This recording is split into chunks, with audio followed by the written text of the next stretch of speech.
Bonjour à tout le monde, ceux qui viennent de se connecter. Donc, bienvenue pour cette nouvelle séance du séminaire en ligne de l'ISPM, branche francophone d'Europe. Aujourd'hui, on a pour une séance sur l'ethnographie dans les musiques électroniques, donc avec Frédéric Trottier-Pistien et Alice Laurent Camena, qui vont tous deux nous parler de leur terrain de recherche dans des milieux de musiques électroniques, avec des perspectives réflexives méthodologiques. Alors pour cette Donc, on va commencer par écouter Frédéric Trottier-Pistien, qui est anthropologue, docteur de l'EHESS. Il a soutenu en 2018 sa thèse sur les mondes de la musique techno à Détroit. Donc, depuis 2014, plus généralement, il ethnographie des clubs et des festivals de musique électronique en France ou aux États-Unis. Il a été consultant-chercheur pour la Philharmonie de Paris entre 2016 et 2021 sur des projets liant musique du monde, chorale et interculturalité. Et il vient de finir un postdoctorat avec l'ANR Musicovid, lors duquel il a notamment travaillé sur les conditions de travail et l'expérience de la pandémie pour les DJ. Et aujourd'hui, Fred, donc, tu nous parles de matérialité et de sensorialité au sein de deux soirées en club, à travers l'étude notamment des vêtements et des corps. Et tu as la parole. Merci. Merci Marion. Merci aussi à Baptiste et puis Baptiste Pilot et Emmanuel Roux, donc mes deux anciens collègues, mais encore très chers collègues de Musicovid, pour avoir organisé cette rencontre avec Alice et puis Laurent Sébastien Fournier. Je vais tout de suite mettre mon partage d'écran en place avec le partage de l'audio pour pas oublier. Tac, tac, tac. Donc en fait, ma communication va présenter, euh, va présenter deux soirées en club. Donc, c'est une ethnographie, donc cette ethnographie des musiques électroniques, comme de nombreuses études sur les pratiques festives. Elle s'est vue interroger sur sa capacité à exister dans la pénombre bruyante. Alors, le terme de pénombre bruyante, il vient du géographe Emmanuel Boutouéry, qui en 2006 justement pose cette question, est-ce que des géographes, est-ce que plus généralement des sociologues ou des ethnologues peuvent travailler, ou en tout cas peuvent exercer leur métier dans un cadre où ils voient peu de choses, où ils entendent peu de discours, etc., etc. Si dans le monde anglo-saxon, les premiers travaux de Santon ou de Finkencher ont positionné le ou la chercheuse dans différentes postures observatrices, hein, entre danseurs, danseuses, participants, participantes pris dans une sociabilité d'un groupe cible, de rares travaux français, ou en France, se sont interrogés sur une méthode ou les enjeux de l'ethnographie en club, plus généralement sur les questions des musiques électroniques. Cette présentation, elle explore le travail mené dans le cadre de l'article Sous les BPM, entrepôt et vêtements. Donc, il y a un article qui a été publié en, en 2023, juin 2023, dans la revue Mode Pratique, à partir donc de deux soirées. L'une au Rex Club à Paris par le collectif des Sœurs Malsaines et l'autre au District Club de Château-Renard dans la campagne avignonnaise. J'interroge ma présence et les moyens que je mets en place pour échanger avec les participants participantes sur leur manière de s'habiller et de parler de leur corps.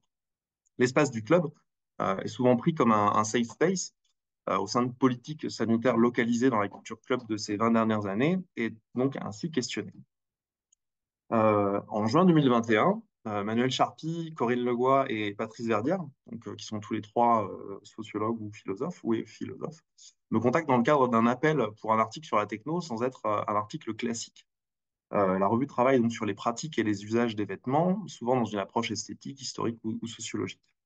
Donc en dehors des observations habituelles sur mes terrains, la description matérielle des vêtements, elle prend souvent beaucoup moins de place que dans l'analyse des techniques du corps ou des gestes des artistes ou des membres de public que j'étudie.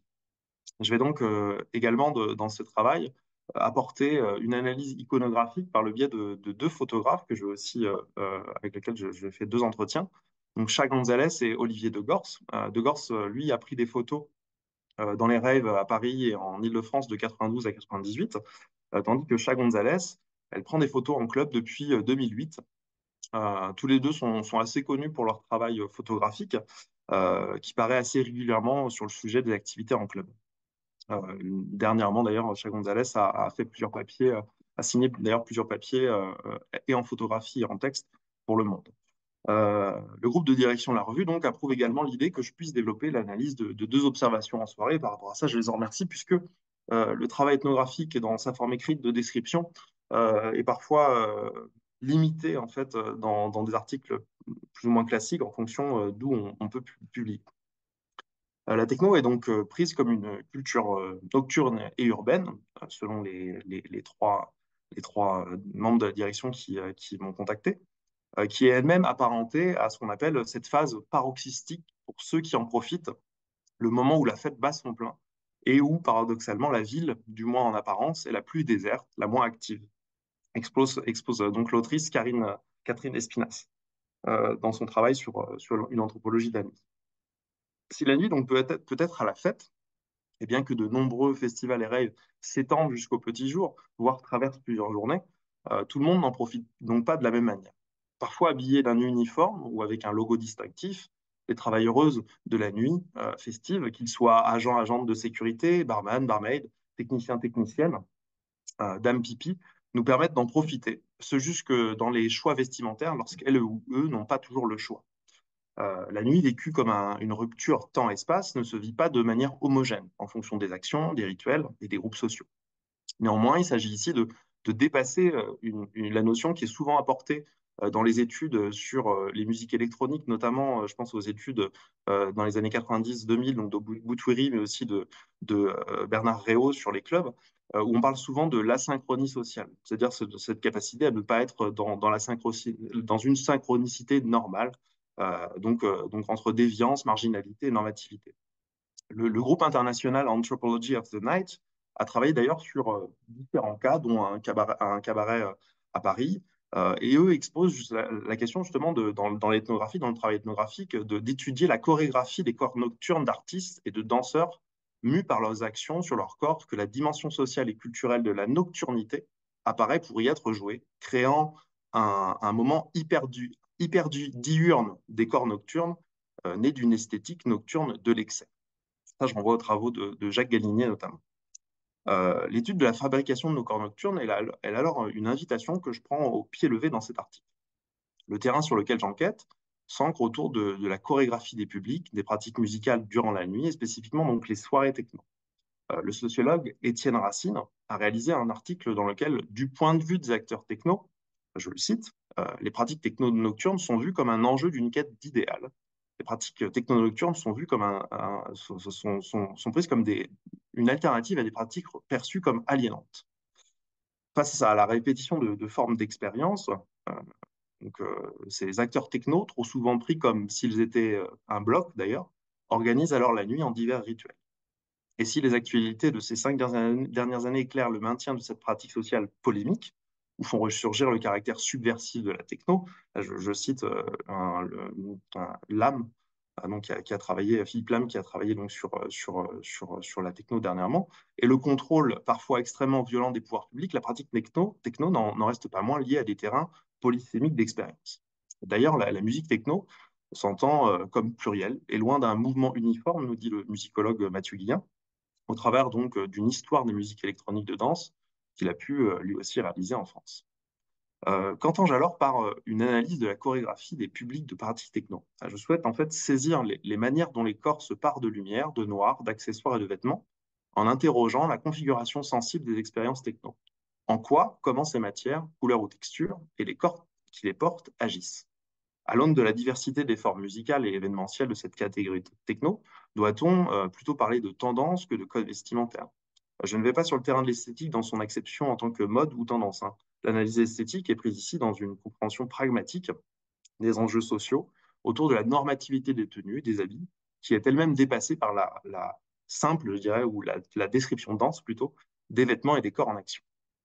Les codes esthétiques liés à la techno ont évolué et ont aussi été réinvestis régulièrement depuis le milieu des années 90 et sa réception en France jusqu'à aujourd'hui, laissant aussi planer ces derniers temps un retour nostalgique à certaines modes, notamment avec celle de l'Eurodance ou de la happy techno ces 5 dernières années, dont en fait les soirées ont aussi beaucoup euh, été relayées avant, pendant et après le Covid. Ça fait écho à des travaux que je suis en train de mener actuellement, incarné notamment en France par le collectif de la Daroude.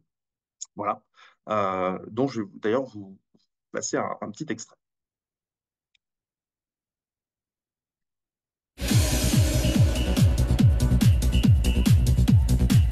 Comment ça va les du secret? Wouh!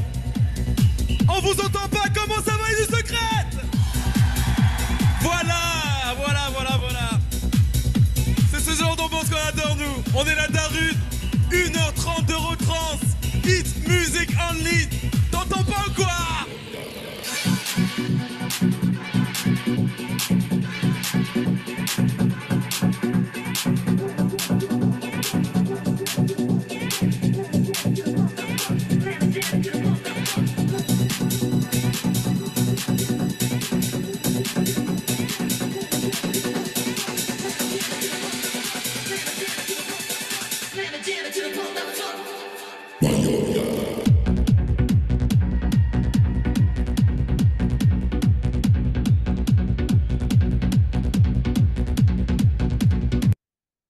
Alors, dans cette vidéo, c'est un peu pour permettre aussi pour ceux et celles qui sont pas toujours familiers avec certaines scènes.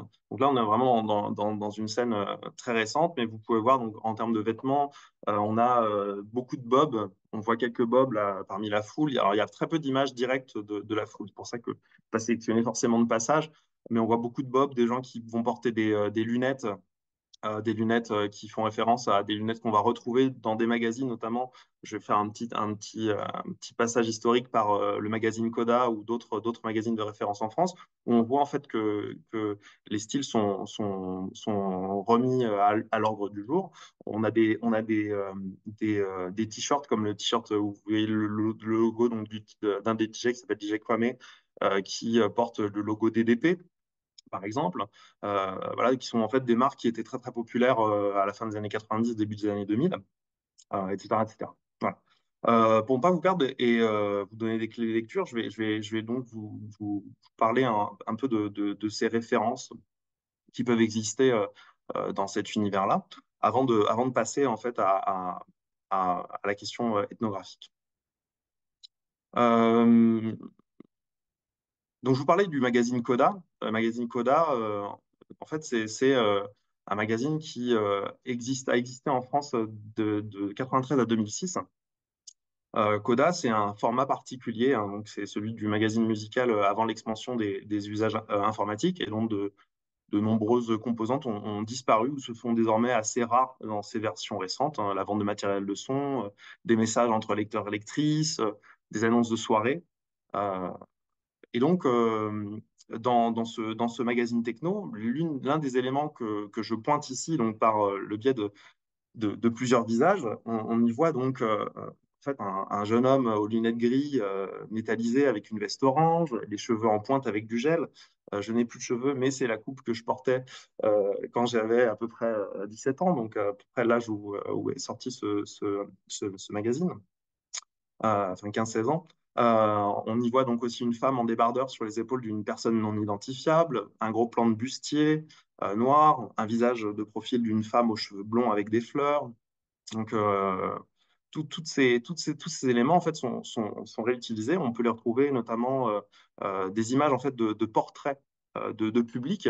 Dans le magazine Coda, il en existe peu, mais sur la période 2000 à 2002-2003, on va retrouver beaucoup de portraits de groupes, enfin de portraits individuels en fait.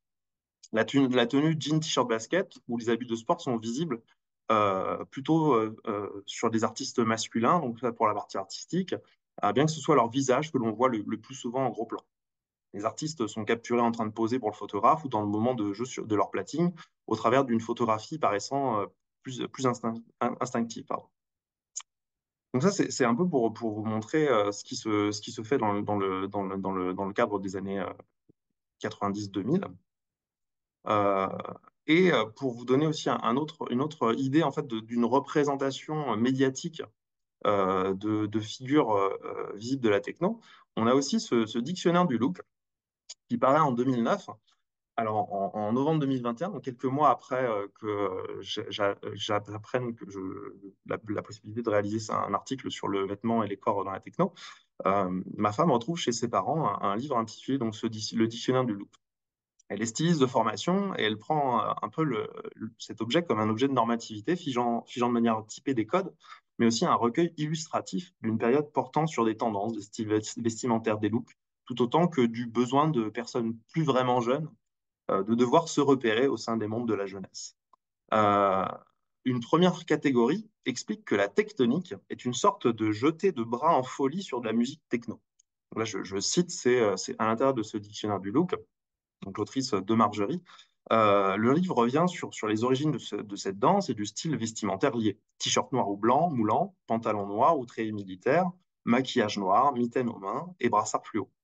L'autrice insiste sur la coiffure à pointe avec du gel ou le mulet, ou les deux, tout autant que sur l'effet musique de la génération Internet, mais peu sur l'esthétique d'ensemble, inscrite autour de jeunes hommes imberbes, soignant leur apparence, découvrant leur torse et les bras. D'ailleurs, dans ce magazine, les deux figures dont je vais vous parler sont des hommes et ne sont pas des femmes. Euh, Outre cette question de corrélation avec la tectonique, rapportée à la techno, il y a aussi le terme de teufeur. Le terme de teufeur est illustré par la personne donc, que vous voyez tout à droite de l'écran. Donc, le terme teufeur est une adaptation du verlan de fête teuf qui est utilisé depuis les années 90. Ce terme générique est à la fois repris par une génération défendant la fête, comme revendication d'un temps libre et d'un espace public, tout comme celles et ceux qui méprisent les couches-tard. Je cite. Les teufeurs sont loin d'être une bande de déviants chômeurs et illettrés, un stéréotype contre lequel certains objecteuristes de conscience du milieu des musiques électroniques de danse ont dû se battre et doivent continuer de se battre. Le sociologue Jean-Christophe Sevin l'a montré dans nombreuses de ses études sur les amateurs de techno, les teufeurs peuvent adapter leur vie professionnelle autour et en fonction de leur vie festive, musicale, dansante. Pourtant, les teufeurs sont ici présentés à travers une citation forte de Michel Maffezoli, qui témoigne de l'état fantaisiste, primitiviste et postmoderniste de l'ouvrage, tout comme celle de la pensée de cet auteur. L'habit général dessiné par le dictionnaire est déterminé autour d'une panoplie. La basket de skater, veste à capuche, treillis ou veste militaire, avec, je cite, une esthétique do-it-yourself de rigueur, des piercings, des bijoux tribales, des sacs à dos, un kéfier. Voici un peu les stéréotypes donc représentés autour de ces médias. Et donc, par rapport à ces stéréotypes, que ici je décris très brièvement, c'est cette enveloppe en fait de représentation du vêtement, mais aussi en fait de la manière dont les corps peuvent être représentés. Elle fige euh, différents types de visions, différents types de comportements autour de qui pratique la techno, mais aussi comment elle peut être représentée. Et l'idée de faire cette ethnographie, ces deux ethnographies de soirée, ça va être de pouvoir en fait dépasser ce cadre d'idéal type, de modèle type en fait posé par les médias et aller justement interroger ce qui se passe aujourd'hui, en tout cas dans les deux scènes, dans les deux observations que j'ai faites en 2022. Voilà. Donc, une première mise en contexte est nécessaire en fait de ces soirées pour décrites par la suite, pardon. Elle apparaît pertinente pour comprendre en tout cas la diversité de pratiques en leur sein. Donc la première soirée que je vais donc dérouler, c'est celle du 17 mars 2022 au Rex Club à Paris, qui est un club mythique des nuits parisiennes, pour une soirée Petites Lèvres, organisée par les Sœurs Malsaines. Ce collectif se définit comme artiste raté, féministe optimiste, LGBT ou mettez pas là, fêtarde attaquée, pote, DJ, sœurs et frères, ça partage du fluide créatif, ça se dessape pour mieux se décomplexer. Fin de citation. La seconde soirée, celle du 26 mai 2022, se déroule au District Club et contrecarre l'idée qui soutiendrait que ces corps et ces matières nocturnes n'existeraient qu'au sein d'un trope de la folie des soirées parisiennes. Je cite un journaliste des Inrecuptibles qui s'appelle Jean Allione. En effet, c'est une salle située dans un complexe de discothèque dans la campagne avignonnaise, à Château-Renard. Donc, pour la soirée Petite Lèvres, celle-ci s'inscrit, comme la plupart des actions des Sœurs Malsaines, dans une visibilisation des femmes et des personnes non binaires dans le secteur de la musique et du DJing. Outre cette stratégie de visibilisation partagée par un nombre croissant de collectifs, 3 des 5 DJ ont entre 25 et 30 ans commencent à être connus pour leur talent de DJ dans leurs prismes musicaux respectifs, ainsi qu'en tant que productrices. Donc, durant cette soirée, nous avons écouté Imeji, Goldie B, Goldie B qui fait de la tribal house break, Canel Double Key qui fait de l'eurodance techno ghetto tech. Et la seconde soirée, elle, ethnographiée au District Club, programmait l'artiste Shlomo, qui est un ancien résident de la Concrète à Paris, qui est connu plutôt pour des sets techno. Pour ce qui est de la présentation des Sœurs Malsaines, je vais juste vous faire écouter un outil de promotion, qui est en fait leur outil de présentation sur leur site internet, qui est sur YouTube. Alors, comme je m'y attendais, je ne peux pas parce que je dois valider les restrictions d'âge. Je vais passer par partage d'écran. Alors, 2 petites secondes, je vais annuler ça pour pouvoir revenir sur YouTube. Alors, je vais juste déconnecter le partage 2 secondes. Je vais reprendre le partage. Voilà.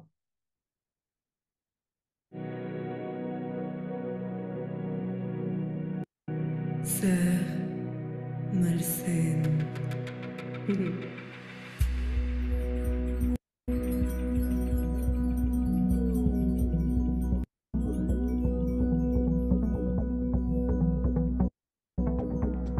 Sœurs malsaines.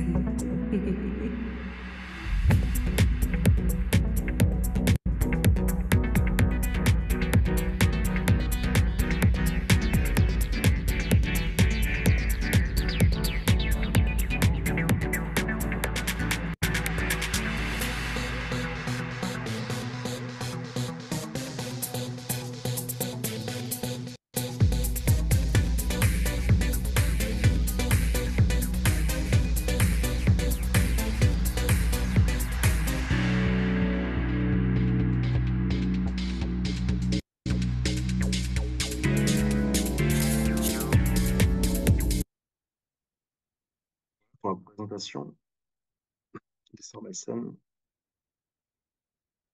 par rapport à leur outil promotionnel. Alors,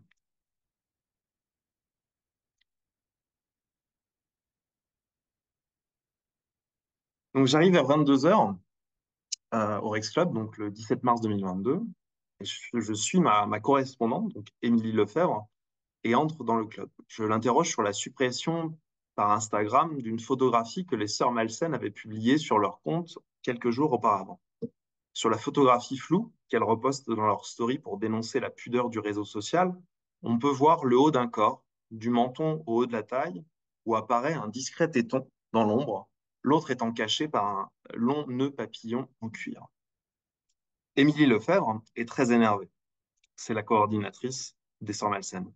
Je cite, « Ils se foutent de nous avec leur infraction aux règles de la communauté. Mais quelle communauté ?» En effet, elle prône l'idée que leur communauté, celles et ceux qui les suivent sur le réseau social, acceptent cette libération des tétons, donc free the nipple, donc pour reprendre l'adage du mouvement féministe des années 70. Instagram a une politique en matière de nudité, notamment autour de la visibilité des seins, et plus précisément des mamelons, dont l'application reste obscure et favorise un érotisme à géométrie variable. Là, je vous renvoie aux travaux de Ferrari. En m'entretenant avec Émilie Lefebvre, nous évoquons la création des Sœurs Malsaines en 2012. Venant de la scène Free Party, elle m'explique, je cite, qu'à notre niveau, elle et sa sœur, voulaient créer des soirées où on voulait se sentir bien à Paris. Fin de la citation. Partant de divers constats, elle pose l'importance de façonner ce qui existe au-delà d'un artiste invité ou produit. Les Sœurs Malsaines, je cite, on a un monde qui prend vie parce qu'il y a des gens et pas juste des DJ qui viennent avec une clé USB. Fin de citation. Elle parle aussi de la place des femmes, des corps et de leur choix de se dévêtir. La gestion de la chaleur, de la sueur, en fonction des corps et de leur genre, sont intimement liées. La chaleur ne devient plus uniquement une question de température, mais d'environnement à co-construire. Ainsi, l'interrogeant sur comment elle réalise cet acte, que naïvement j'approche comme simple ou non dans ma question, elle me répond: je ne connais rien dans la vie qui soit simple. Le fait de la nudité, c'est pareil. Tu aimes faire la teuf, tu aimes danser. En général, ce sont dans des lieux où, ça dépend, tu es dans des spots où tu as peu d'aération, beaucoup de gens de machine, tu as chaud. Et tu vois des mecs enlever leur maillot. Et toi, tu n'as pas le droit. Et s'interroger sur le pourquoi à ce moment-là de tu n'as pas le droit, bah, ça soulève des questions sociales hyper fortes. Et tout ce raisonnement-là nous a amené à vouloir rétablir la balance. Plusieurs minutes après minuit, je passe la sécurité et valide mon ticket. Je suis abordé par deux timides créatures impressionnés par leur charge de travail, ce malgré leur costume flamboyant. En effet, une démone ou une sorcière en cosplay de Maléfique, c'est un personnage de l'univers de Disney, et un ange vêtu entièrement de vêtements blancs avec de la dentelle m'expliquent le principe de la soirée. Par divers biais de communication directe ou indirecte, les sœurs malsaines fonctionnent également comme un groupe de sensibilisation et de prévention.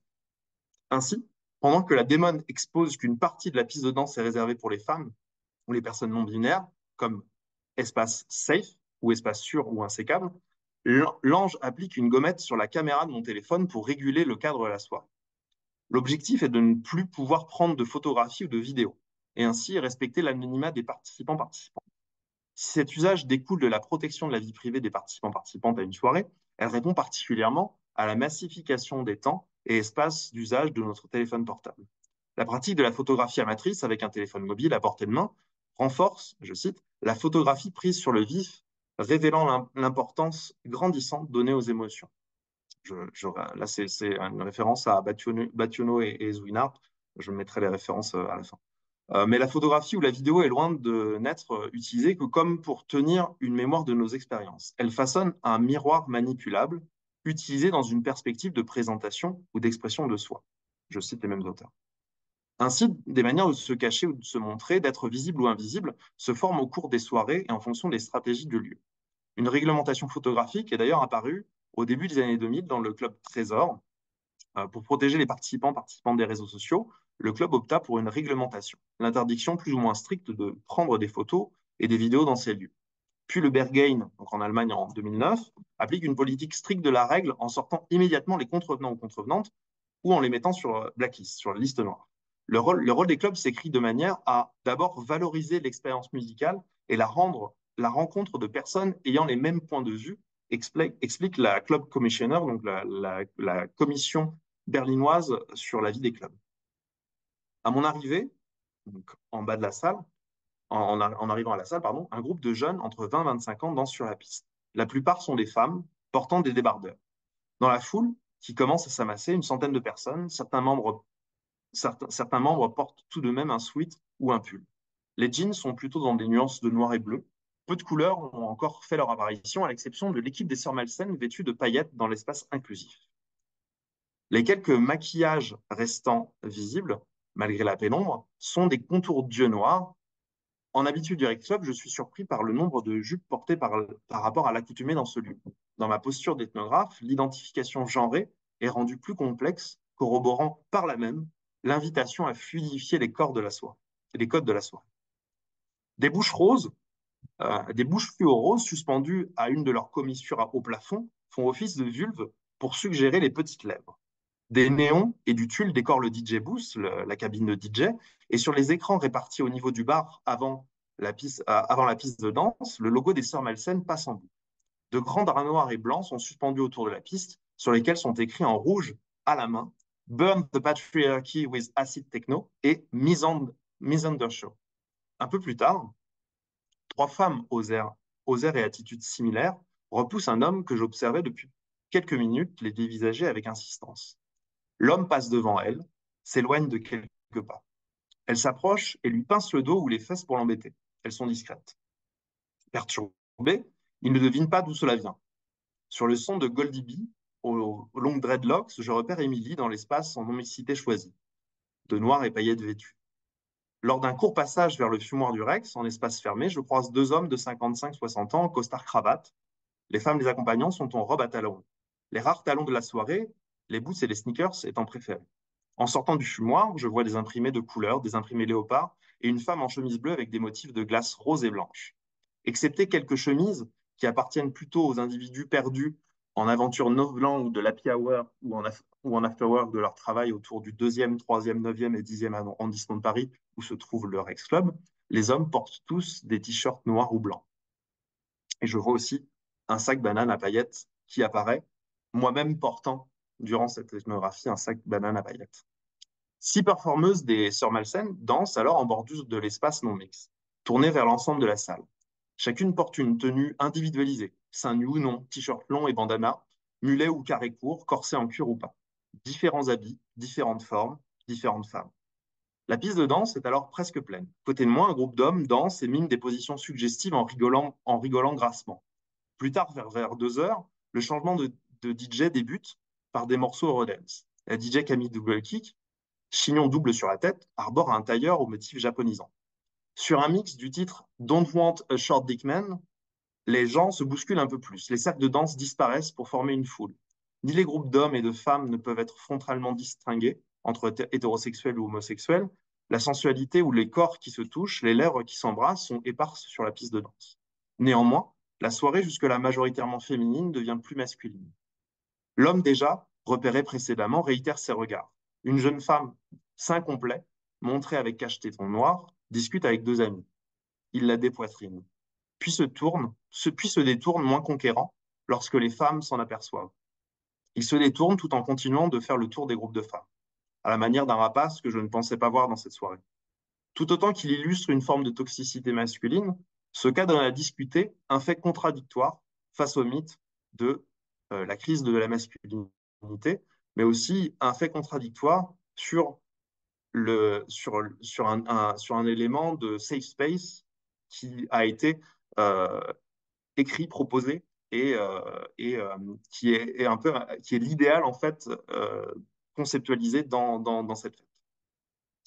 Donc l'autre ethnographie que je souhaitais vous présenter, et j'aurais dû accélérer sur ce point, c'était une ethnographie en fait dans un club dit plutôt discothèque par les participants, qui proposait une soirée techno et dans lequel en fait qui s'inscrit en fait dans un lieu qualifié de boîte de campagne ou de discothèque du sud de la France, et qui donc cristallise plusieurs préjugés sur les personnes en son sein.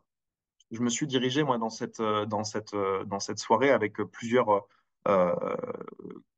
plusieurs personnes et et ces personnes interrogeaient justement la capacité que eux-mêmes pourraient alors à être plus excentriques, à pouvoir être au contact des corps du même sexe enfin, pendant la soirée, et s'interrogeaient en fait sur les participants à cette soirée.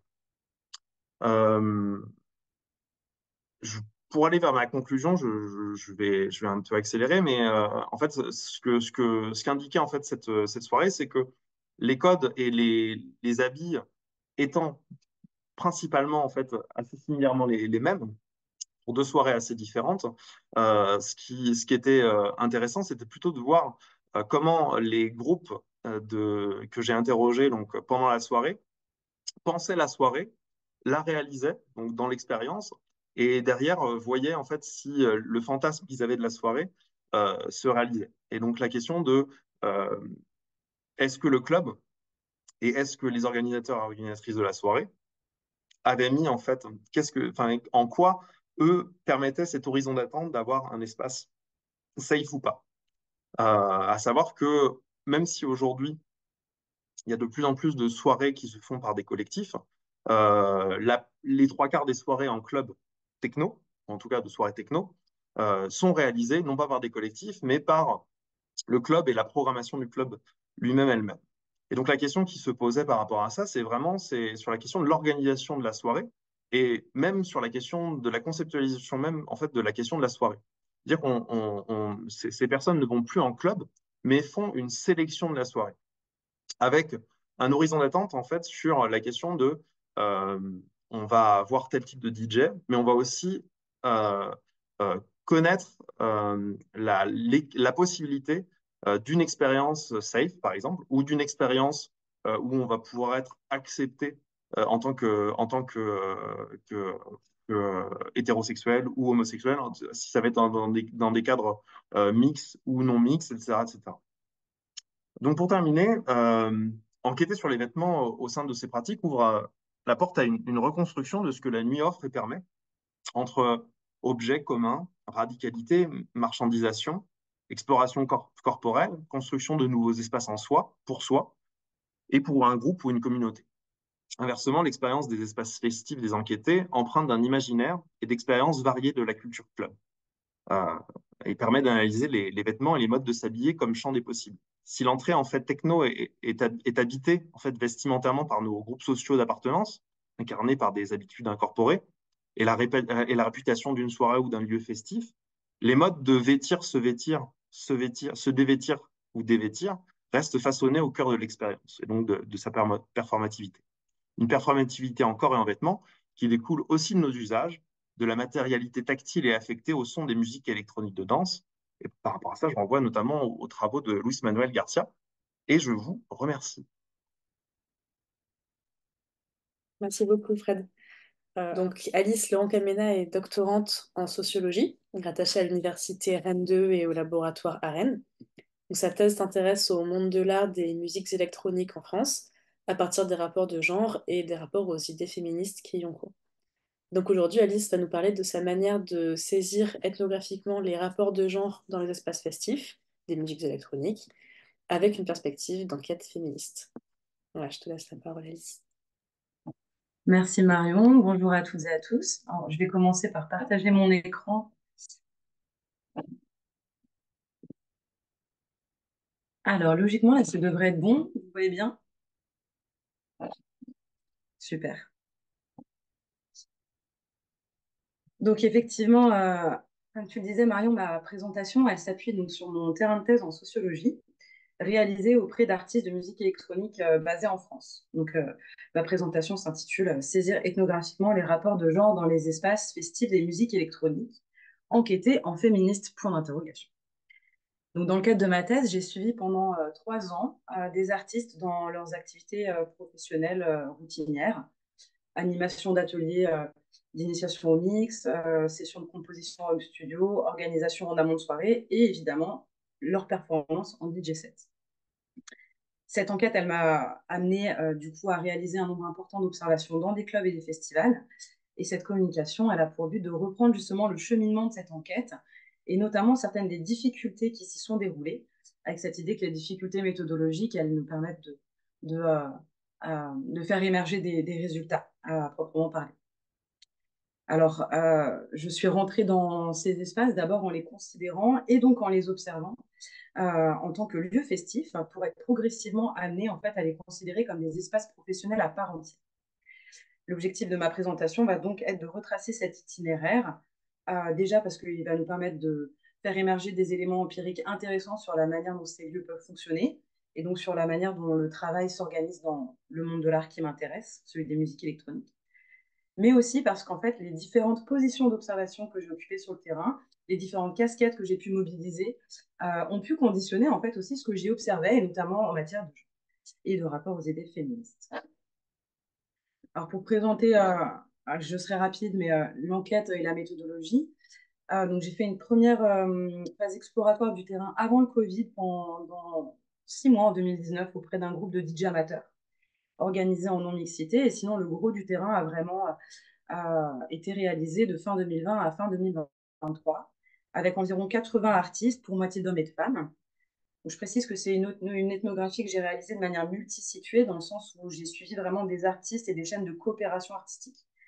Je n'ai pas délimité mon terrain géographiquement, à proprement parler, mais plutôt je regardais qui travaillait avec qui et je suivais comme ça des chaînes de coopération, tout en faisant varier les critères, certains critères sur le recrutement des enquêtés afin d'avoir une diversité de profils en termes de durée de carrière, en termes de réputation artistique, de style, d'esthétique musicale préférée, mais aussi d'âge, etc.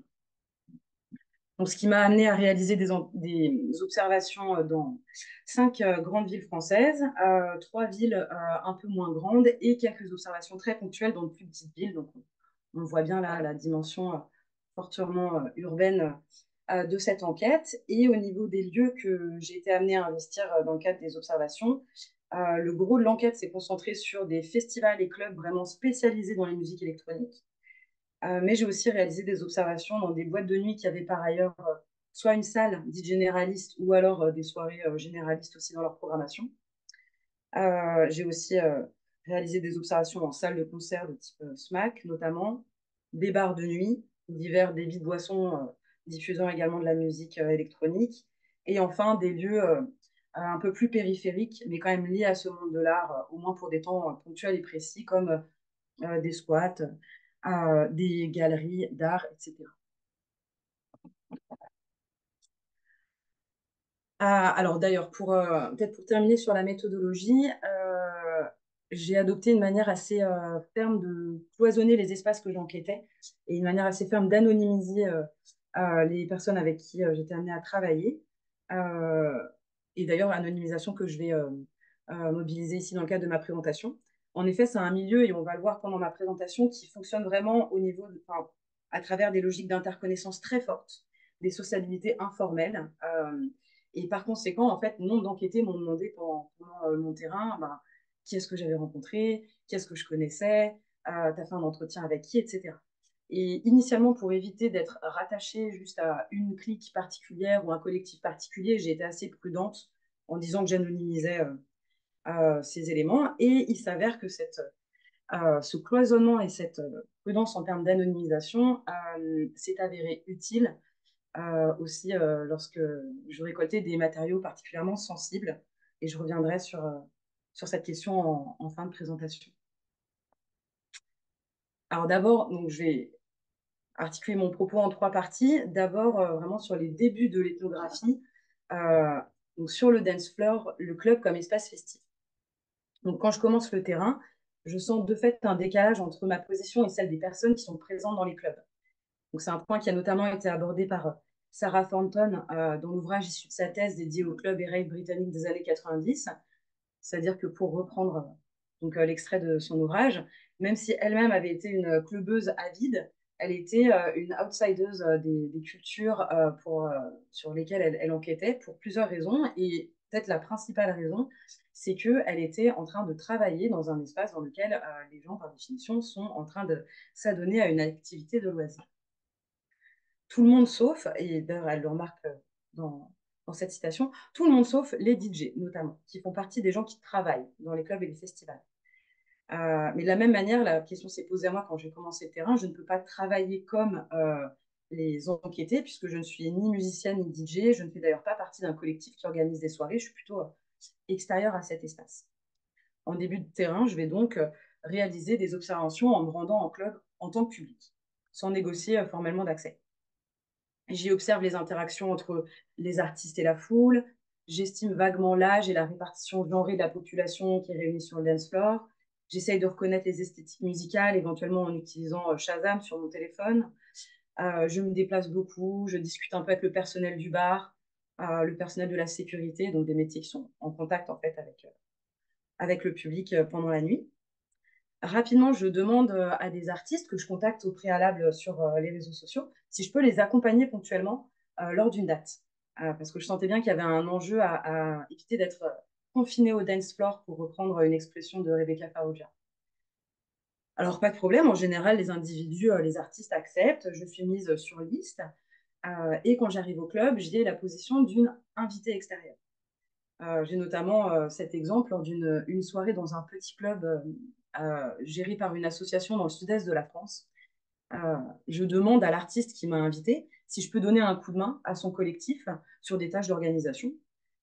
Et là, elle refuse catégoriquement, je la cite, non, non, tu es mon invité, tu n'as rien à faire, juste kiffe ta soirée.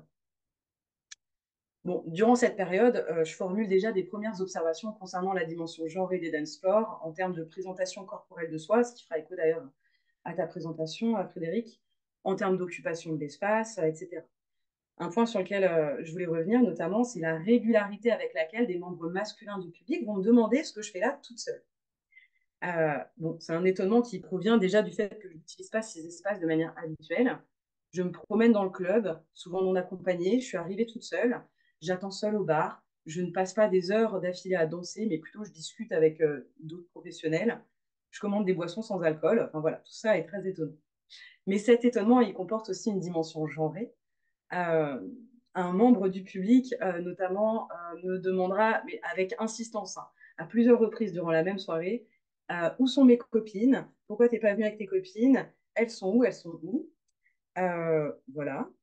Euh, ou je pense à une autre observation, donc là c'est dans un bar de nuit. Je discute avec un membre masculin du public, on partage une cigarette, et il s'étonne, là aussi je le cite, ah ouais mais en fait t'es venue toute seule, c'est fou. Euh, et en fait ensuite il botte en touche quand je lui renvoie le fait que bah, lui aussi en fait est venu tout seul. Il fait mais oui, toi aussi t'es venu tout seul. Bon, visiblement ça ne renvoyait pas la même chose. Bon, c'est des interactions qui peuvent aussi déboucher sur des propositions plus directes, des propositions de nature sexuelle, qui marquent le fait qu'une femme, et plus encore une femme perçue comme jeune, qui se déplace seule dans un espace festif et nocturne, elle va être supposée comme disponible sexuellement. Donc c'est un point qui va rapidement rentrer en écho avec des récits de sollicitations appuyées, voire même des récits en fait de violences subis par les artistes auprès de qui j'ai enquêté. Donc pour citer juste un exemple d'un entretien avec Jeanne, une DJ de 25 ans. C'était un mec lambda qui a essayé de faire un câlin à une pote. Ma pote lui a dit bah me touche pas par contre, et le mec s'est énervé. Enfin, le truc classico. Plus tard dans l'entretien, elle raconte je pense que moi, le nombre d'agressions sexuelles que j'ai eues dans les lieux festifs, je peux même pas les compter. Je pense que depuis mon premier festival jusqu'à mon dernier, j'ai toujours eu des problèmes, des mains au cul, tous les trucs chiants que tu as. Donc, ces premiers temps d'observation sur le dance floor sont utiles, mais je fais rapidement face en fait à au moins deux difficultés. La première, c'est que pour accéder aux dimensions vraiment routinières du métier de DJ, j'ai besoin de répéter ma présence dans les mêmes lieux avec les mêmes personnes. Et en fait, si négocier d'être sur liste ponctuellement, c'est acceptable dans ce milieu, pour dépasser cette observation ponctuelle et dépasser le dance floor, ça va nécessiter que j'ajuste ma stratégie de participation. Et la deuxième difficulté à laquelle je me frotte à ce moment-là, c'est que je suis aussi bloquée du point de vue de ce que j'observe justement en termes de genre. Parce que je vois des hommes, je vois des femmes, je vois la dimension masculine des dance floors, je compte les individus masculins, féminins que je catégorise à partir de quoi justement sur les programmations artistiques. En tout cas, je sens qu'il faut que je change de poste d'observation. Alors, sur cette question de comment est-ce qu'on observe le genre, c'est des éléments qui ont été abordés dans la littérature dédiée à l'ethnographie du genre et féministe, notamment ici dans un extrait d'un article collectif. Peut-on faire autre chose quand on est ethnographe qui se refuse à être gender blind ou quand on est spécialiste en études genre faisant de l'ethnographie que 1. Reproduire une vision naturalisée de la différence sexuelle, ce que je venais de vous dire, je vois des hommes, des femmes, mais 2. Illustrer ad aeternam ce que les études féministes ont déjà établi, donc partage entre sphères productives et reproductives, etc. Ce qui m'amène à ma deuxième partie, des dance floors au backstage. Donc, je suis progressivement passée de l'un à l'autre en mettant à profit un des éléments de décalage justement que j'évoquais plus haut. C'est-à-dire que contrairement aux membres du public, mais aussi contrairement à la majorité des professionnels présents dans ces espaces, je suis sobre durant les soirées. Alors initialement, c'est quelque chose que j'avais mis en place pour des enjeux en fait de mémorisation, tout simplement. Ça m'a d'ailleurs permis de noter des réactions très étonnées de la part aussi des professionnels quand ils me proposaient un verre et que je déclinais. Étant donné que les consommations diverses et variées qui circulent font partie vraiment des sociabilités en présence. Et en fait, cette sobriété, elle va me permettre de proposer mes services en tant que ce qu'on appelle runneuse, qui est en fait un poste particulier qui est celui de la personne qui va conduire en voiture les artistes jusqu'au site de la soirée, ensuite jusqu'à l'hôtel, éventuellement jusqu'à l'aéroport, dans le cadre de festivals par exemple. Donc très utile pour moi parce que ça me permet de justifier ma présence, ça me permet d'avoir des passes d'accès dans des endroits, des lieux réservés aux professionnels, euh, et ça me permet d'avoir des informations aussi en amont de la soirée, etc. Et en fait, dépasser ainsi l'espace du dance floor, ça va me permettre d'étendre donc les limites spatiales et temporelles du club en tant qu'observatrice, mais aussi du point de vue des professionnels et de saisir en fait les hiérarchies en présence. Parce qu'en fait, les clubs sont des espaces qui sont donc centrés autour du dance floor, certes, mais on a d'autres lieux qui sont différemment hiérarchisés. on va retrouver les loges des artistes, soit collectives, dans le cas de petits clubs, mais aussi parfois dans le cas de festivals, on va avoir au plus l'artiste va être réputé, au plus il ou elle va avoir droit à une loge individuelle, par exemple, vraiment protégée des regards extérieurs. On retrouve aussi des espaces fonctionnels comme des bureaux de production où les artistes passent aussi de temps en temps pour venir taxer une canette de bière supplémentaire, des tickets boissons, etc. On retrouve également l'espace où l'artiste joue, la scène ou cabine de DJ, avec l'espace derrière en arrière-scène. Tous ces éléments sont hiérarchisés dans le sens où accéder à l'un ou l'autre de ces espaces dit quelque chose de à quel point on fait partie de ce milieu-là ou pas. Et tout est organisé finalement autour vraiment de la figure de l'artiste qui a accès à l'entièreté de ces espaces. Mais la segmentation, et c'est peut-être ça qui m'a intéressée encore plus, la segmentation, elle est aussi temporelle. C'est-à-dire que le travail en club, et surtout le travail des DJ en club, donc, ce qui moi m'intéresse particulièrement dans le cadre de ma thèse, il commence en fait avant que le public arrive. Il s'agit en fait d'arriver en amont de la date, en train, en avion, de s'installer à l'hôtel, d'aller ensuite donc tout ça est très ritualisé, hein, d'aller manger, le plus souvent au restaurant avec l'équipe du lieu qui a invité l'artiste en question. Comme me l'explique en entretien donc Damien, qui est un DJ et producteur réputé, la date commence bien avant que tu arrives et se prolonge une fois que la musique est arrêtée. Et d'ailleurs, sur ce prolongement de la soirée, les artistes, comme d'ailleurs une partie du public, hein, poursuivent souvent le temps du club dans des afters, ce qui est nommé comme tel sur le terrain. Là aussi, au croisement des logiques festives et professionnelles. Donc, on est très tard dans la nuit, tout le monde en général assez fatigué pour euphémiser, mais c'est quand même des temps qui font partie de la pratique professionnelle des artistes parce qu'on y négocie des dates, on y rencontre de futurs collègues, etc. Des espaces qui, par ailleurs, comportent une dimension genrée, puisque les femmes sont moins présentes dans ces temps particulièrement avancés de la nuit ou de la matinée. Là aussi, à l'exception des notables des soirées qui sont organisées par des collectifs non mixtes.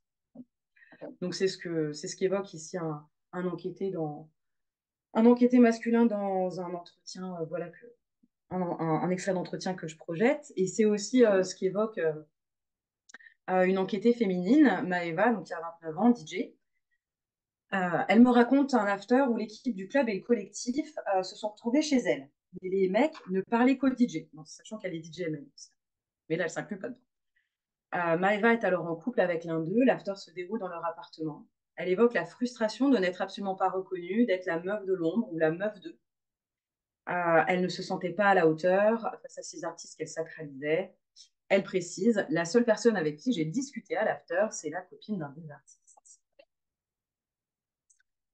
Voilà, donc l'exercice du club, enfin, se doit d'être répété si les artistes veulent se maintenir dans leur milieu professionnel. Donc moi-même, en répétant les observations, je me suis rendu compte que les artistes venaient en soirée, même quand ce n'était pas des proches à eux qui organisaient, ou même quand ils n'y travaillaient pas, qu'ils n'y étaient pas bookés. Je pense notamment à une enquêtée que je croise à 23h dans la salle encore vide d'un club. Et là, elle me raconte qu'en fait, elle jouait le matin même à quelque chose comme 8 heures de train de là, enfin à l'autre bout de la France. Elle jouait au petit matin, donc elle n'a pas dormi. Elle a juste eu le temps de rentrer chez elle, de prendre une douche, de changer de vêtements et d'arriver au club. Alors qu'elle ne joue pas ce soir et ce n'est pas non plus des individus particulièrement proches d'elle qui jouent ce soir. Donc s'impliquer physiquement et temporellement dans l'espace du club fait donc partie intégrante du métier de DJ. C'est pas seulement le lieu où sont proposées les prestations, c'est en fait le lieu de travail central de ces professionnels. Et en parallèle, d'ailleurs, l'espace du club, il s'est avéré central même pour me maintenir dans ma propre enquête. C'est-à-dire que donc, je réalise aussi des entretiens dans le cadre de cette thèse. Sauf qu'en fait, quand je négocie des entretiens, en général, les artistes acceptent, évidemment, volontiers. Sauf que ce qui se produit dans un nombre important de cas, c'est que les artistes ensuite soit arrêtent de me répondre, reportent l'entretien une fois, deux fois, trois fois, me posent des lapins, etc. Comme classiquement dans plein d'autres terrains, finalement. Sauf qu'en fait, je me suis rendu compte que les relances qui fonctionnaient, c'était quand moi-même, je revenais dans un lieu de jeu où j'allais croiser l'individu en question pour négocier l'entretien à 5 heures du matin, à 6 heures du matin. Euh, donc, c'est un autre extrait. Bon, pour des questions de temps, je ne vais pas le lire entièrement, mais là, on est en after à 7 heures du matin. Je vais discuter avec Martin. Ça fait 6 mois que j'essaie de réaliser un entretien biographique avec lui. Et là, en fait, je sens, c'est ce que j'écris dans mon carnet, je sens que là, c'est le bon moment pour lui demander. Je ne sais pas trop pourquoi. Mais oui, évidemment, il accepte. Et il se trouve que 2 semaines après, je réalisais effectivement cet entretien biographique. Alors, pour avancer quand même vers la fin de ma présentation, euh, j'observe aussi, donc dès les débuts de mon terrain, des soirées organisées spécifiquement par des collectifs non mixtes. Donc, avec différentes manières de délimiter en termes de genre et de sexualité cette non-mixité. On en a eu un exemple avec Sœur Malsaine, justement. Tu nous en parlais, Frédéric. Enfin, voilà, il y a différentes manières de dire cette frontière-là en termes de genre. Mais toujours est-il qu'en fait, la période pendant laquelle j'enquête, surtout à partir du moment où les clubs réouvrent en 2021, c'est aussi une période de multiplication d'initiatives de ce type en France. Pour citer quand même quelques-uns de ces collectifs, qui sont tous en fait nés pendant la période du Covid ou à la réouverture. On retrouve Vénus Club à Paris, Tout est chaos qui est à Paris aussi, si je ne dis pas de bêtises. Sœur Malsaine à Paris, mais qui a également des activités délocalisées ou des antennes, plutôt on pourrait dire à Marseille.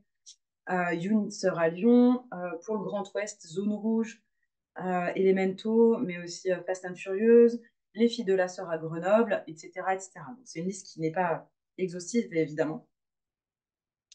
Mais en fait, la manière dont moi-même j'envisageais ces organisations a bougé au fil de mon ethnographie, et notamment à mesure que je considérais les clubs non plus comme des espaces festifs, mais comme des espaces professionnels.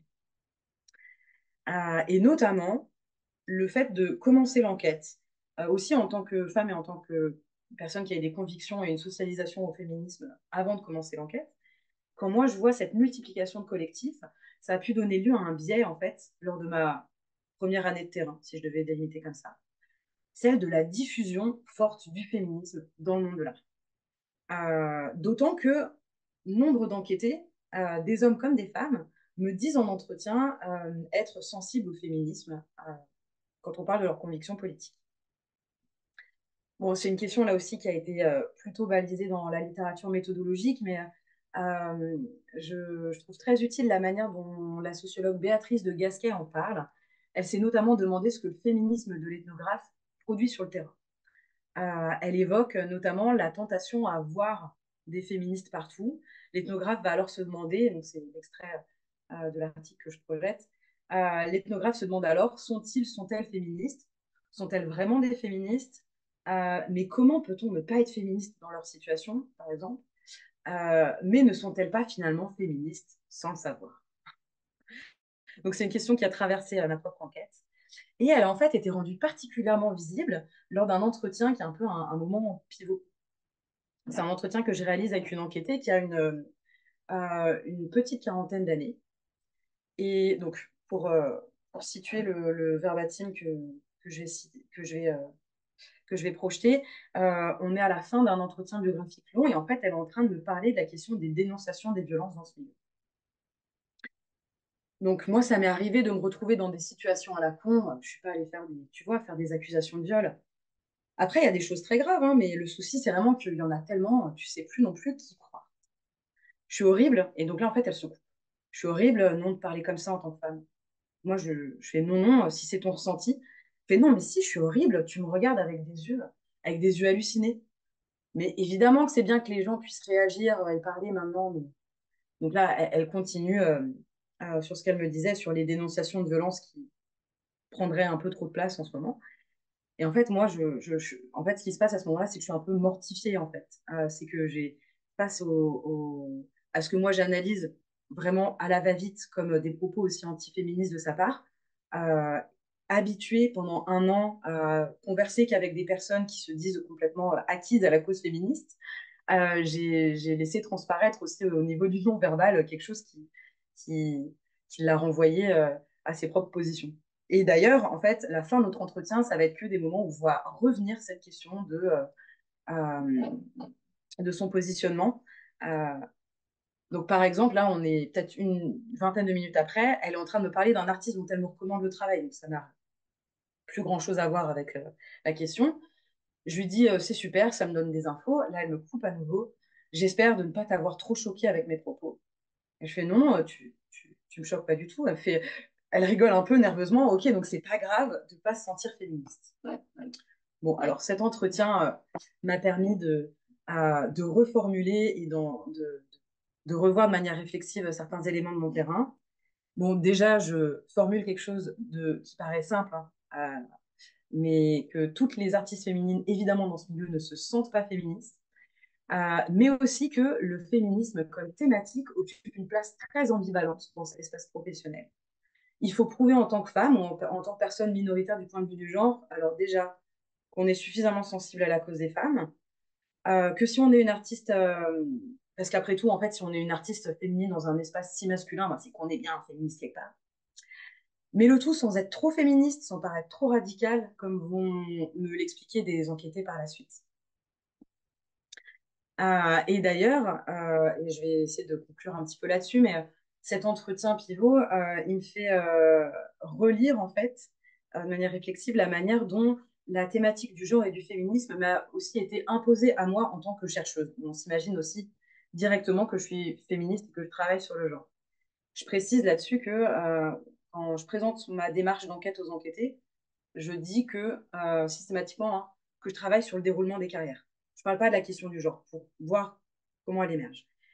Et en fait, c'est un élément qui arrivait très fréquemment, surtout là aussi au début de l'enquête, quand je n'étais pas encore insérée vraiment sur le terrain.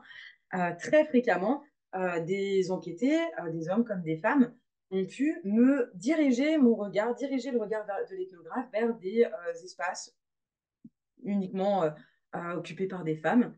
Donc, comme là, une DJ amateur et salariée d'un club, je suis en train de négocier l'accès au terrain pour observer des soirées au club. Elle me recommande la soirée de samedi avec un plateau 100% féminin. Je lui dis que je ne suis pas dispo. Et là, elle scrolle sur son téléphone à la recherche du prochain plateau féminin, alors que je lui avais déjà explicité plus tôt dans notre conversation que non, non, moi, les hommes, ça m'intéresse aussi. Enfin, je travaille sur les carrières de tout le monde, etc. Donc la manière dont cette question et cette thématique du genre revient en permanence sur ce terrain. Voilà, donc c'est un indice sur la localité du genre dans cet univers social, sachant que genre, dans ce cas-là, signifie parler de femmes et de personnes LGBT. Ce qui dessine en fait en creux l'impensé de la question finalement aussi des masculinités dans cet espace. Donc pour me maintenir sur le terrain, j'ai dû en permanence réajuster mon regard et aussi ma position d'enquêtrice vers les espaces finalement normaux, habituels, que sont les espaces quasi exclusivement masculins. Voilà, donc ça m'a permis aussi de faire émerger plusieurs pistes de recherche, donc notamment la question des masculinités qui est devenue de plus en plus centrale dans le cadre de ma thèse. La question aussi de la prise en charge des violences dans les clubs, on pourra en parler, je n'ai pas forcément eu le temps de développer là-dessus, mais c'est finalement assez lié. Et peut-être pour conclure, enquêter en féminisme dans les clubs a consisté pour ma part, alors déjà à prêter attention aux assignations que l'enquêtrice reporte sur ses enquêtés, à les relire de manière réflexive et prêter aussi attention à la manière dont, en tant qu'enquêteur et enquêtrice, on est aussi pris dans des rapports de pouvoir et qui parfois sont aussi à notre avantage. Je repense toujours à cet entretien avec mon enquêtée Laura dont je vous parlais. Elle s'est aussi braquée parce qu'elle avait l'impression de mal répondre face à une sociologue aperçue aussi comme une personne imposante de ce point de vue. Enfin, enquêter en tant que féministe, c'est aussi ne pas remiser le terrain du privé dans le hors-sujet, en allant regarder ce qui se passe éventuellement dans les espaces privés des clubs, professionnels mais aussi privés, les afters, etc. Et enfin, et ça permettra de boucler avec ce que je disais en introduction, de protéger la parole des enquêtés en faisant attention justement à ce que l'anonymat et une anonymisation ferme puisse être comment dire, puisse être possible, notamment quand les artistes, et notamment les artistes féminines, ont des discours critiques sur cet espace social. Voilà. Merci.